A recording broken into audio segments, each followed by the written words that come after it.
Pessoal, fazendo esse vídeo aqui para apresentar para vocês a acústica do Corolla 22-23.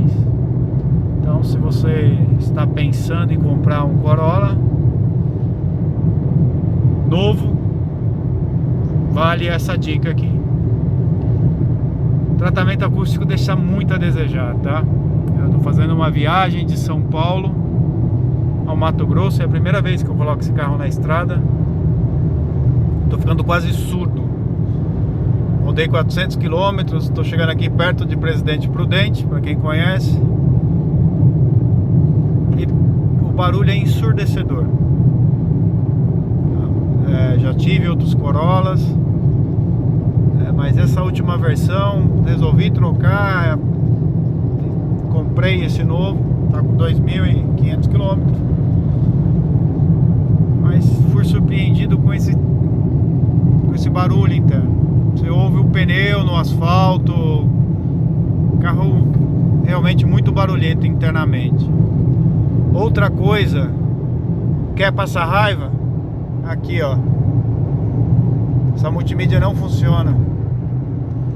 Não funciona o Waze, não funciona o Spotify. Você rotear o celular, a internet do celular, ela praticamente cai a cada 10 minutos. Já liguei na concessionária, já fizeram a verificação e é assim, é o jeitão da madeira mesmo. O Spotify você colocou ali, você não consegue navegar porque ele estoura a tela. Então acaba não conseguindo usar. Você acaba tendo que continuar usando o seu celular para ouvir Spotify. Esquece a multimídia. Realmente foi decepcionante essa compra, né? Então, se você tem esse problema, aliás, se você se incomoda com o barulho interno do carro, avalia. Aliás, reavalia, porque o carro é barulhento. Sabe aquele barulhinho de vento do vidro? Aqui tem também, viu?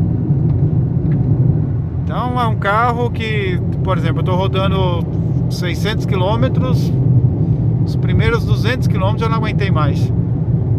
Então tá de parar e deixar o carro na estrada. Estou sendo exagerado, mas é para você que tem problema com barulho interno de carro, não indico o Corolla 22-23. Forte abraço.